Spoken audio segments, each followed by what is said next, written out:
Test 1. You will hear a number of different recordings and you will have to answer questions on what you hear. There will be time for you to read the instructions and questions, and you will have a chance to check your work. All the recordings will be played once only. The test is in 4 sections. At the end of the test, you will be given 10 minutes to transfer your answers to an answer sheet. Now turn to Section 1.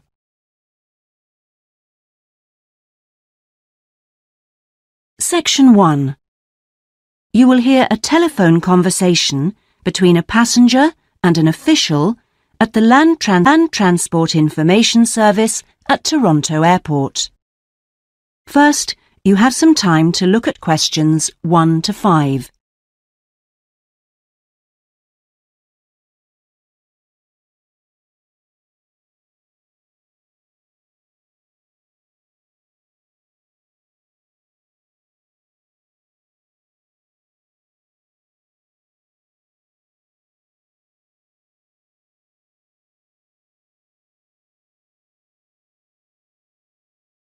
You will see that there is an example that has been done for you.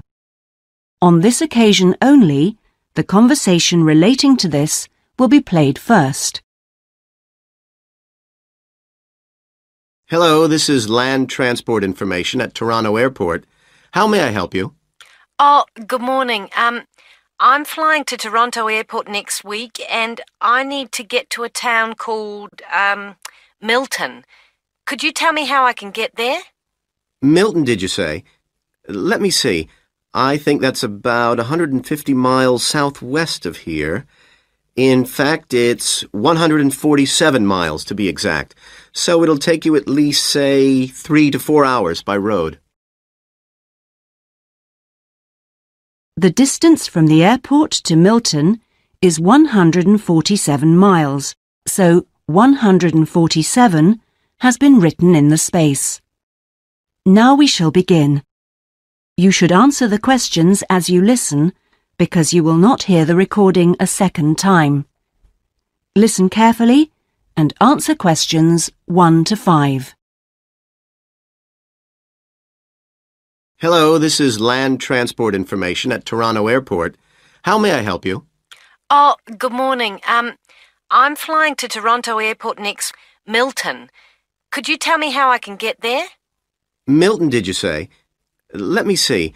I think that's about 150 miles southwest of here. In fact, it's 147 miles to be exact. So it'll take you at least, say, 3 to 4 hours by road. Wow, is it as far as that? Yes, I'm afraid so. But you have a number of options to get you there, and you can always rent a car right here at the airport, of course. Right. Well, I don't really want to drive myself, so I'd like more information about public transport. Okay. In that case, the quickest and most comfortable is a cab, and of course there are always plenty available, but it'll cost you. You can also take a Greyhound bus, or there's an airport shuttle service to Milton. I think for that kind of distance a cab would be way beyond my budget. But the bus sounds okay. Can you tell me how much that would cost? Sure. Let's see, that would be $15 one way or $27.50 return. That's on the Greyhound. Ah, that's quite cheap. Great. Whereabouts does it stop in Milton? It goes directly from the airport here to the city center, and it's pretty fast. But you have to bear in mind that there is only one departure a day, so it depends what time your flight gets in. Ah, of course. Hang on. Oh, we're due to get there at 11:30 a.m. Too bad. The bus leaves at 3:45, so you would have quite a wait, more than 4 hours. Oh, I see. Well, what about the shuttle you mentioned? Okay, that's the airport shuttle that will take you from the airport right to your hotel or private address. It's a door-to-door service, and it would suit you much better because there's one every 2 hours. So how much does that cost? Let's see. Yeah, that's $35 one way, $65 return. So I guess it's a bit more expensive than the Greyhound. Oh, that doesn't sound too bad, especially if it'll take me straight to the hotel. But you do need to reserve a seat. Okay. Is it possible to make a booking right now, through you? Sure. Before you hear the rest of the conversation, you have some time to look at questions 6 to 10.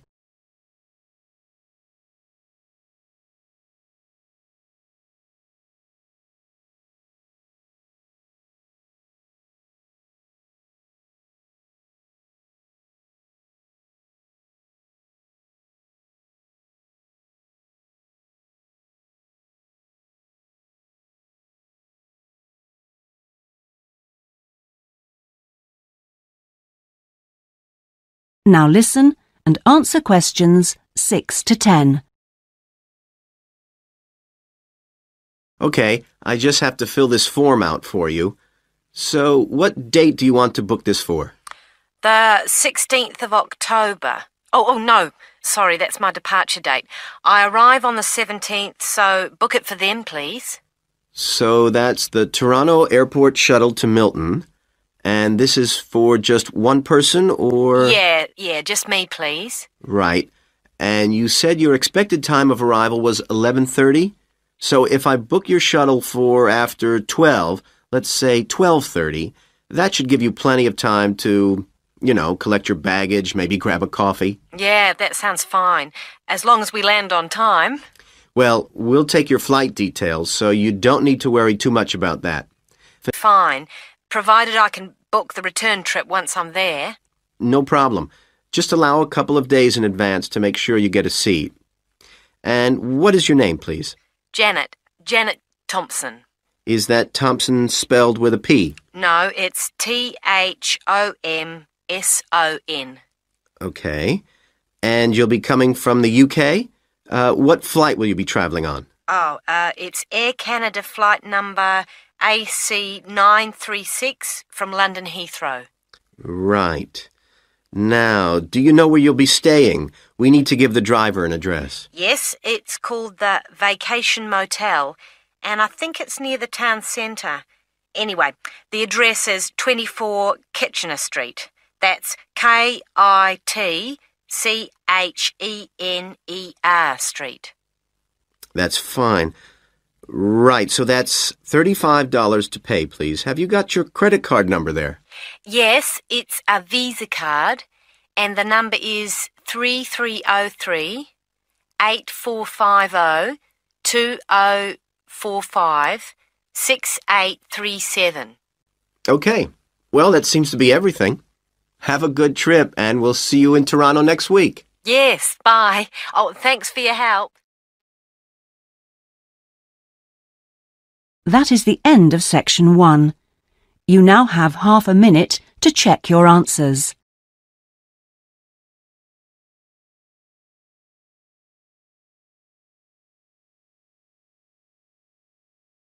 Now turn to section 2.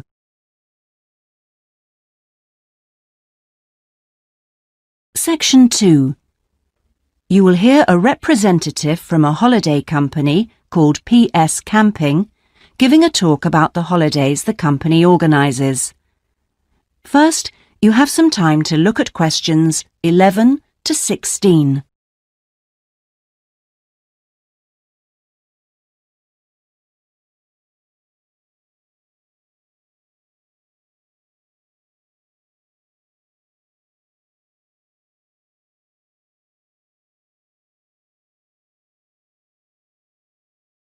Now listen and answer questions 11 to 16. Thank you all for coming to my talk this evening. It's nice to see so many people in the audience. For those of you who don't know very much about PS Camping, let me start by giving you some background information about the company.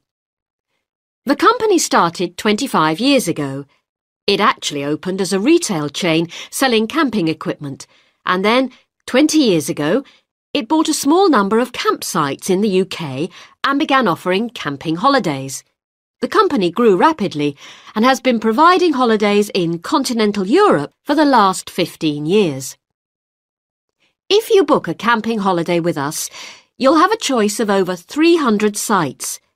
In Italy, we now have some 64 sites that we either own or have exclusive use of. France is where we have the majority of sites, and we currently have a project to expand into Switzerland. We also have a number of sites in northern Spain, particularly in the mountainous region of Picos de Europa. We've upgraded all these Spanish sites and improved them considerably from their original 3-star rating. We believe our holidays offer superb facilities for the whole family.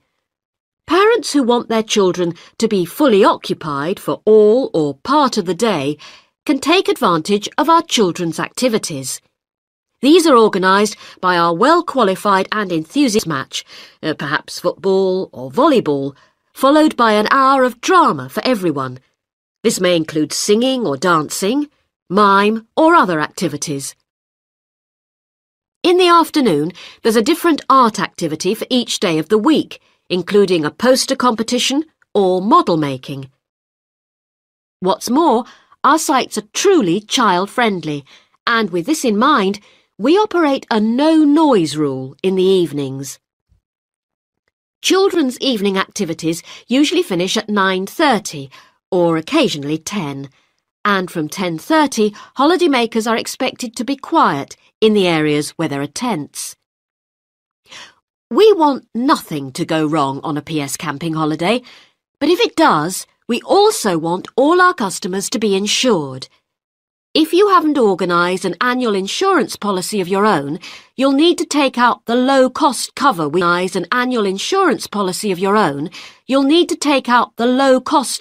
offer, and we require that you arrange this when you make your holiday reservation.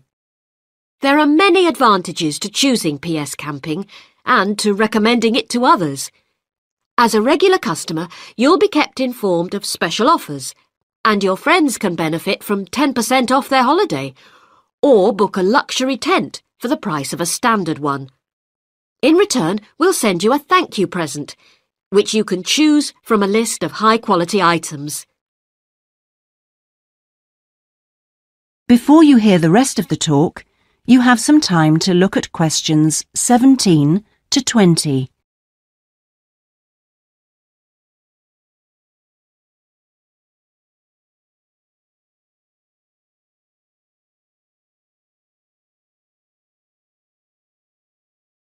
When it comes to our tents, these are equipped to the highest standard. We really do think of every essential detail, from an oven and cooking rings fuelled by bottled gas to mirrors in the bedroom areas. If you don't want to cook indoors, you can borrow a barbecue if you ask in advance for one to be made available. And there's even a picnic blanket to sit on outside your tent. Inside, a box of games and toys can be found, and children's tents can be hired if required. All tents have a fridge, and if you want to spend the day on the beach, for example, ask for a specially designed PS Camping cool box, which will keep your food and drinks chilled.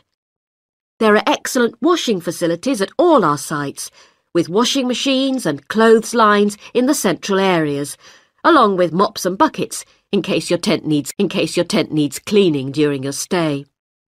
All sites have a cafe and/or a shop for those who'd rather eat in than dine at a local restaurant. That is the end of section 2. You now have half a minute to check your answers.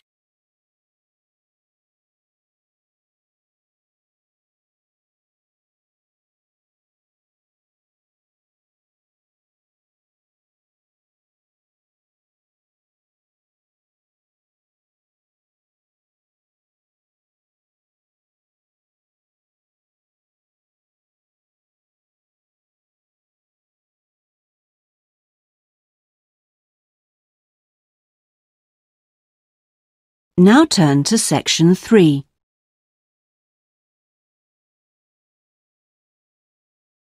Section 3. You will hear it called Philip and Janice about their research on managing individuals. First, you have some time to look at questions 21 to 23.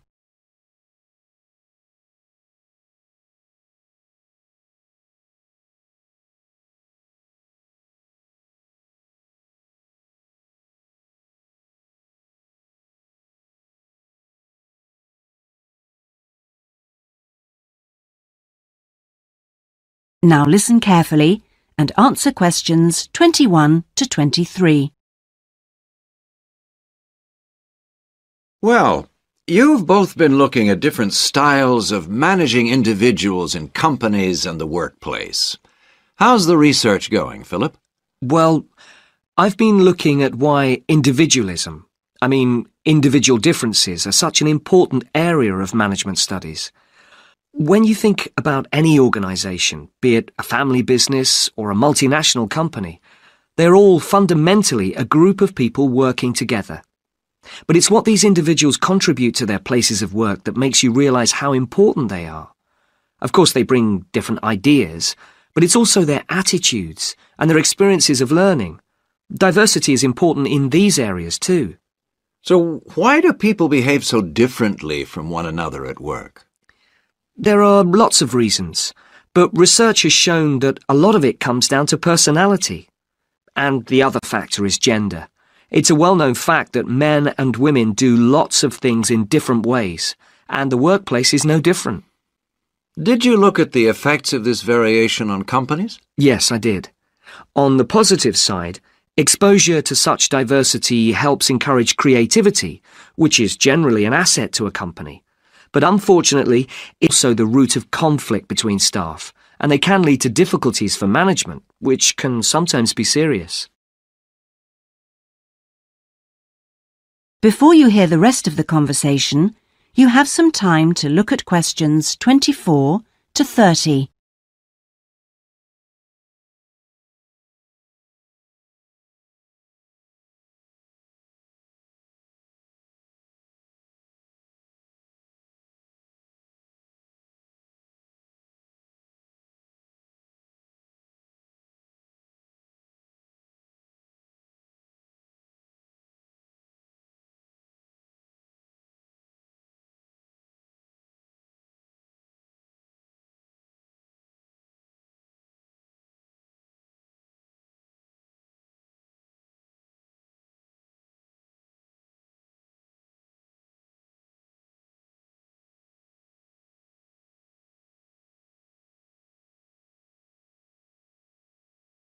Now listen and answer questions 24 to 30. Thanks, Philip. So now I guess the two main things to remember here are to identify individual talent and then to utilize it. So, Janice, you were looking at identifying different talents in workers. Do you think this is easy for managers to do? Well, currently, teamwork is in fashion in the workplace, and in my opinion, the importance of the individual is generally neglected.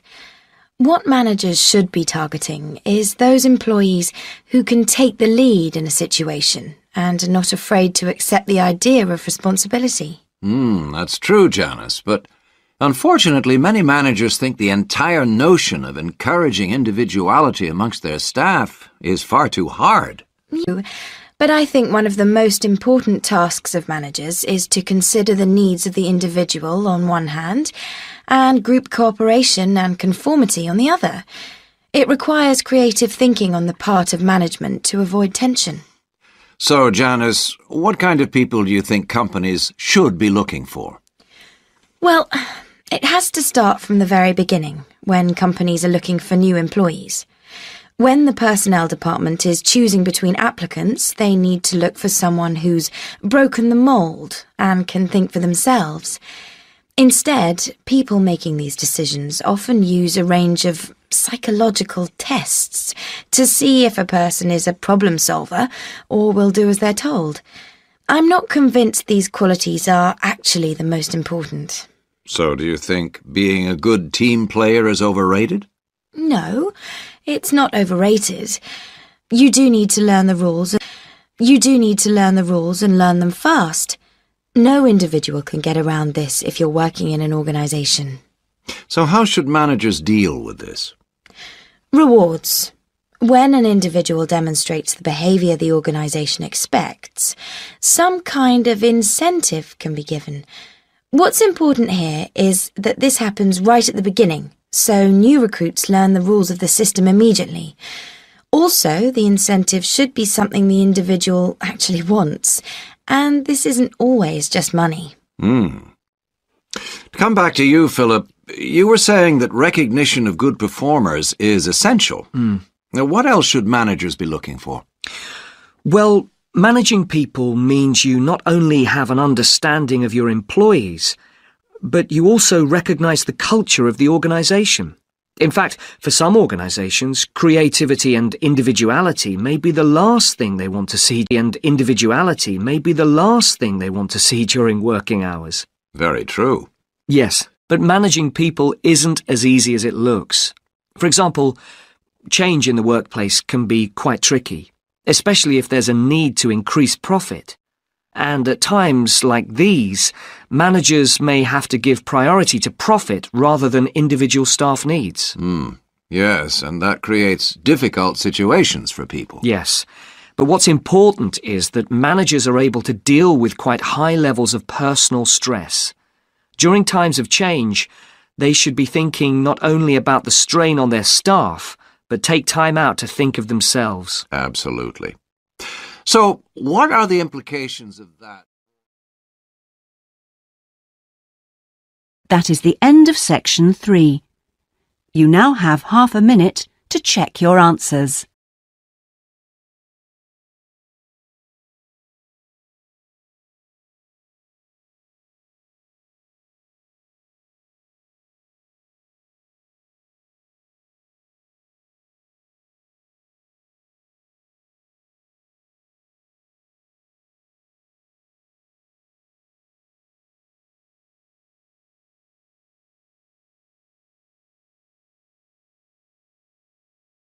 Now turn to section 4.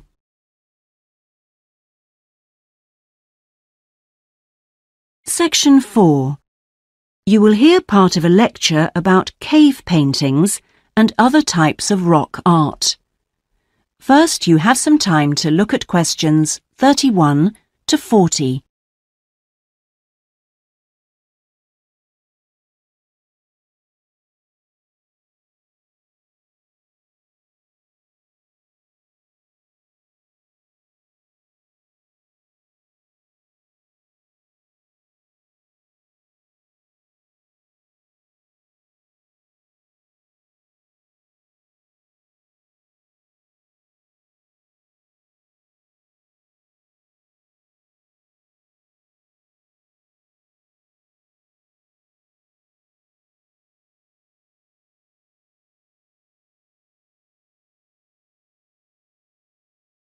Now listen carefully and answer questions 31 to 40.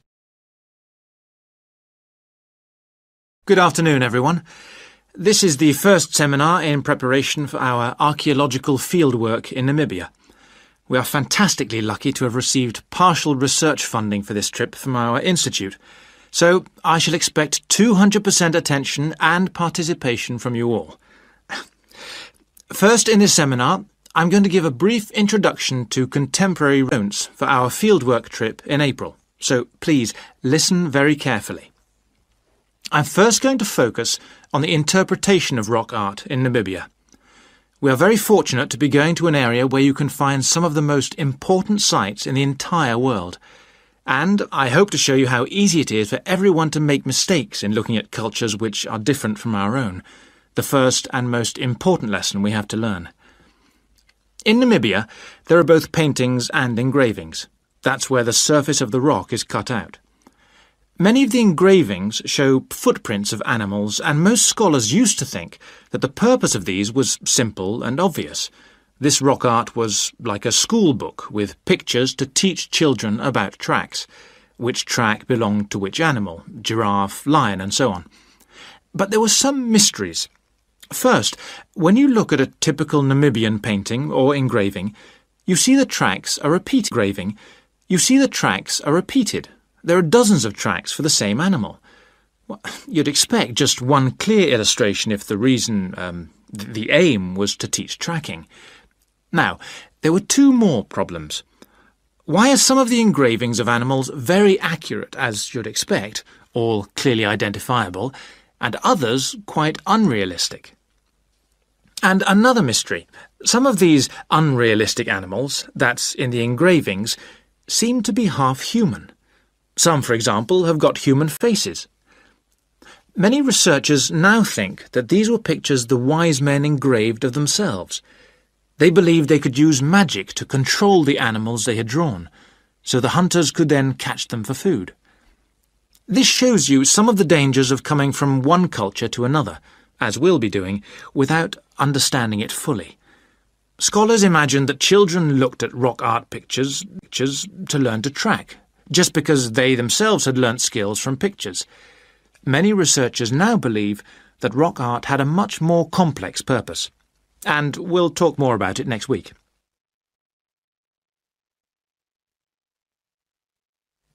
Now, before I invite you to join in a discussion in this second part of the seminar, I'd like to make some very important points about our fieldwork, and in fact any field trip to look at rock art. We're going to a number of sites, and we won't always be together. The single largest problem faced by people who manage the sites is, yes, I'm sure you've guessed, damage caused by visitors, even though it's usually unintentional. Whenever you do go to a site, don't forget you can learn many things from observing at a distance, instead of walking all over it. This can really help to reduce visitor pressure. People often say, well, there's only two of us, and just this one time. But maybe thousands of people are saying the same thing. And then some basic rules to guide you. We'll have our own camp near a village, but remember never to camp on a site if you go on your own. It may be disrespectful to the people of that culture, and certainly don't make fires, however romantic it may seem. It's really dangerous in dry areas, and you can easily burn priceless undiscovered material by doing so. So, how are we going to enjoy the rock art on our field trip? By looking at it, drawing it, and photographing it. Never by touching it or even tracing it. Rock art is fragile and precious. Remember that climbing on rocks and in caves can destroy in a moment what has lasted for centuries. So, no heroics in Namibia, please. Try to be extra careful and help others to be too. Oh, and lastly, intact. I'm sure I can rely on you to do that. Well, that's about all I want to say before today's first discussion. But if you have any questions, please ask them now. Oh, and don't forget you'll find some fascinating information about worldwide sites on the internet. Right, first question then. That is the end of section 4. You now have half a minute to check your answers. That is the end of the listening test.